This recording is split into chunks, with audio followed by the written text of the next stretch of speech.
Dia 31 de dezembro de 25, o Santos anuncia, ou melhor, deixa no ar, né? Que está renovando com o Neymar até o fim de dezembro de 26. E no primeiro dia do ano, dia 1º de janeiro, a gente tem também agora a notícia de que Gabriel Barbosa, Gabigol, está de volta à Vila Belmiro.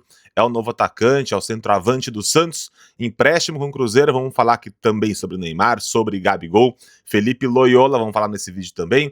Temos também a informação sobre Rony, tem bastante coisa para a gente poder conversar. O ano começou com tudo, hein? 2026 começa com tudo no Santos. Se inscreve aqui no canal, deixa o seu like também e comente aqui embaixo. Cada nome que eu vou falando, cada assunto que eu vou comentando com vocês, vocês vão também deixando nos comentários aqui a opinião de vocês. É bastante importante a participação de vocês aqui nesse vídeo, certo? Vamos lá. Primeiro, tá? Eu não vou trazer telas aqui hoje, eu vou trazer mais o que eu já vi, já ouvi, já li, minha opinião sobre cada situação. Vocês vão colocando a opinião de vocês aqui também no vídeo, tá?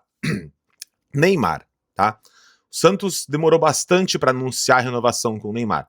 Porém, foi em um filme repetido, né? A gente teve lá no começo de 2025, quando tem a situação do Neymar poder jogar no Santos, desde, na verdade, de antes da virada do ano, né? Antes de virar 24 para 25, a gente teve o Merlo falando sobre a renovação, que o Neymar já seria do Santos mesmo, que a intenção era essa, renovar, ser contratado pelo Santos. Tivemos também Fabiano Fará dizendo que mais atrás ainda, de que o Santos contrataria o Neymar e seria realmente um período até a Copa do Mundo.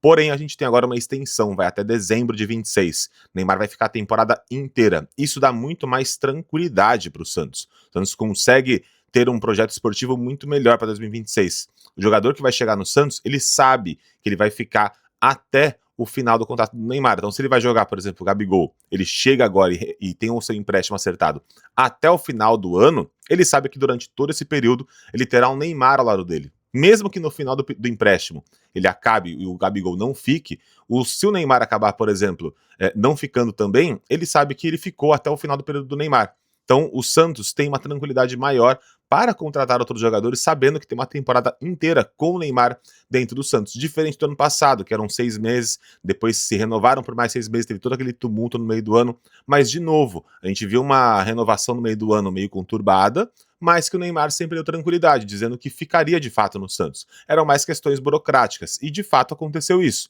No final do ano, a mesma situação. Vou ficar, a intenção é renovar, a intenção é ele ficar, é mais situação burocrática, e de novo se acertou. Então acho que o filme se repetiu, Neymar manteve a sua palavra como ele realmente queria. Eu acho que era mais a questão ali com a gestão mesmo. Acho que cada vez que o Neymar renova, ele ganha mais poder dentro do Santos. Eu acho que é isso que a família Neymar busca dentro do Santos. Cada vez que renova, dar um passo à frente ali no poder e na influência dentro do Santos. Meio que um jogo de poderes ali entre Marcelo Teixeira e Neymar pai. Bom, mas o Neymar fica o camisa 10 do Santos para 2026. E agora nós temos o camisa 9. Lembra no ano passado que não, nós temos um camisa 9 e um camisa 10 já acertados, já temos técnico e tudo mais, que era o discurso de Marcelo Teixeira, quando na verdade era Gustavo Quinteiros e não tinha técnico, o camisa 10 e o 9 não vieram. Agora a gente tem, né? Vamos começar o ano com camisa 10, camisa 9 e um técnico. E vou te falar, os 3 de ponta. Temos um baita camisa 10, um baita camisa 9 e um baita de um técnico. Se a gente tinha alguma projeção de um bom ano para o Santos, esse ano pode ser 2026. Agora a gente tem Gabriel Barbosa, volta a ser o centroavante do Santos. E, para quem fala que ele não tá em boa fase, que ele não tá bem, que ele não consegue mais jogar, sempre que ele jogou pelo Cruzeiro, ele foi bem, tá? Tirando a final, que ele perdeu o pênalti, mas digo, em campo, ele não era um jogador ruim. É que o Caio Jorge tá numa fase absurda, uma fase espetacular. Tanto que está sendo disputado por Flamengo e Cruzeiro, com o Cruzeiro pedindo 50 milhões de euros. Mas é a fase do Caio Jorge. Gabriel, ele continua tendo sua boa técnica, sendo um bom centroavante. Tanto que quando jogou contra o Santos da Vila Belmiro, ele fez um baita de um golaço e deu uma assistência, que os 2 gols foram anulados. Por isso aqui, de impedimento. Mas a jogada aconteceu com a movimentação e a técnica do Gabriel. Então acho que o Santos agora sobe muito de patamar, mas muito.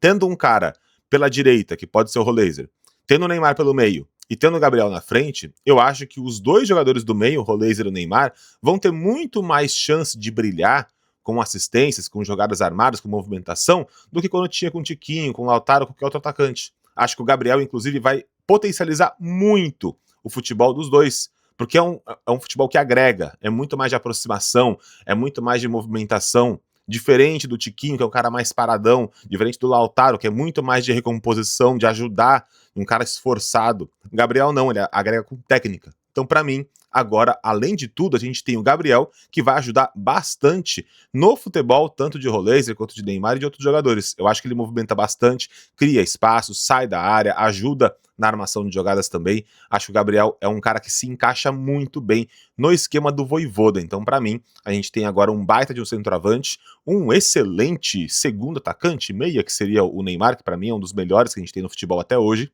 Tem o Roleiser, que é um bom jogador ali para ajudar a armar as jogadas, e Felipe Loyola está bem próximo também, tá? Todas as informações que eu tô trazendo aqui não são minhas, eu não faço apuração, tá? Mas são notícias que estão rolando em pessoas de confiança. Eu trago bastante informação aqui do Felipe Camargo, do Fábio Sormani, do Lucas Bussetti, caras que são realmente de bastante confiança. Então eu não faço apuração, mas eu trago aqui as informações deles para a gente poder debater e conversar se realmente isso se encaixa ou não.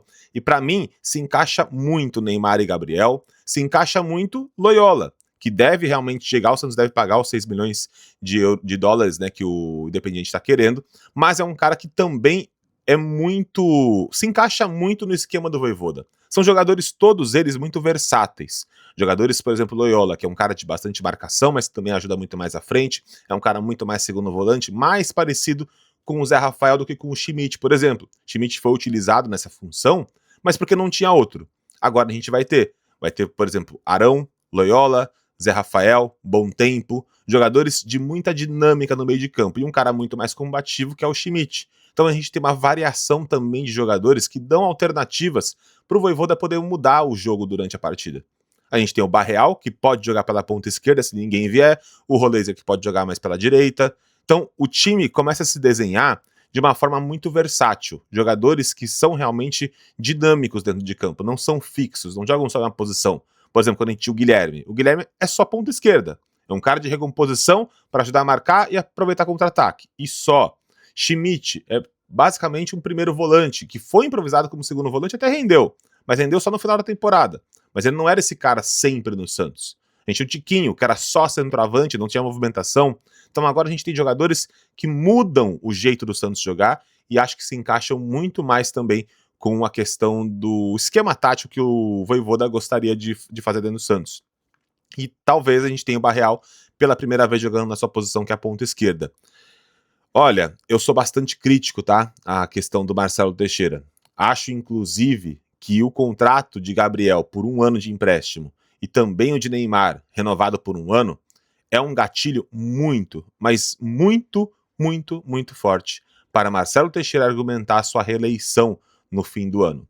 Então, quando tiver a eleição no final do ano, se atentem bastante a isso. Mas bastante. Não esqueçam de como foi, tá, a contratação dos jogadores e de Carille para a Série B, que foi tirar o cara, o técnico, né, do Vivara Nagasaki sem segurança alguma, sem segurança jurídica alguma.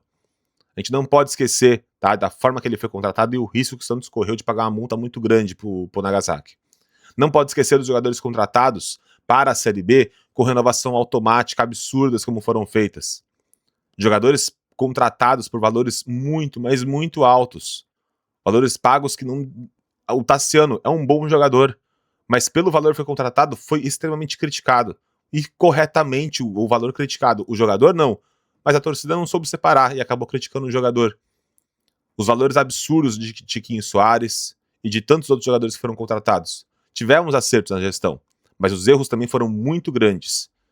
A renovação de Andrei Quintino, para mim, é um absurdo. Mais um dos absurdos. O João Basso, que não foi pago, que o Santos quase entrou em transfer ban e o Marcelo Teixeira entrou com uma ação para jogar lá na frente. Então, quando chegar no final do ano que tivemos a eleição no Santos, a galera tem que ficar bastante atenta. Porque, para mim, esse 1 ano de contrato de Gabriel e de Neymar vão ser gatilhos muito fortes para que Marcelo Teixeira tente a reeleição. E a gente precisa ficar muito atento a isso. Mas, falando de agora, de janeiro de 26, o Santos começa a montar um time muito bom mesmo, para disputar o que precisa disputar, que é disputar o título paulista, disputar o título da Copa do Brasil. Ah, você tá ficando maluco, vai disputar título. Corinthians não foi campeão paulista da Copa do Brasil esse ano? Com todo o caos que aconteceu no Corinthians? Então eu acho sim que o Santos pode ganhar, disputar pelo menos esses 2 títulos. O Santos pode sim brigar pela Sul-Americana e pode brigar por uma vaga na Libertadores, por que não? É só o time jogar o futebol que o Vojvoda quer jogar. Que não é um futebol extremamente ofensivo, mas não é uma retranca. É um futebol adaptável, de cada situação, de jogadores versáteis que se adaptam ao jogo. Então acho que o Santos começa a construir um time muito bom mesmo, acima da expectativa que eu tinha para esse ano, porque para mim, Neymar ficando, Gabigol chegando, Loyola, eu acho que sobe bastante o patamar do Santos. O que você acha? Deixa aqui nos comentários a sua opinião. Quero saber o que você pensa sobre tudo isso. Quero o seu like e a sua inscrição também. Vamos lá começar 2026 com tudo nesse canal aqui e falando bastante de Santos e de futebol brasileiro. Esse ano é ano de Copa do Mundo. Vamos trazer bastante coisa sobre a seleção aqui também, beleza? Ah, só para finalizar, o Lucas Mussetti também disse que no vídeo dele que o Santos também está tentando mais um reforço aí antes da apresentação, tá? Então vamos ver se a gente consegue mais um reforço antes do Santos começar o Campeonato Paulista. Uma coisa é certa, tá? Quando começar o Paulista, o Santos pelo menos já tem um time ali com os seus reforços, talvez já em condição de jogo. Vamos ver se o Santos consegue agilizar a documentação, né? Porque se está tudo avançado, tem que regularizar logo, né? Sair logo no bid, beleza? Um abraço para vocês todos. Se inscreve, deixa o like e comenta. Tchau, tchau.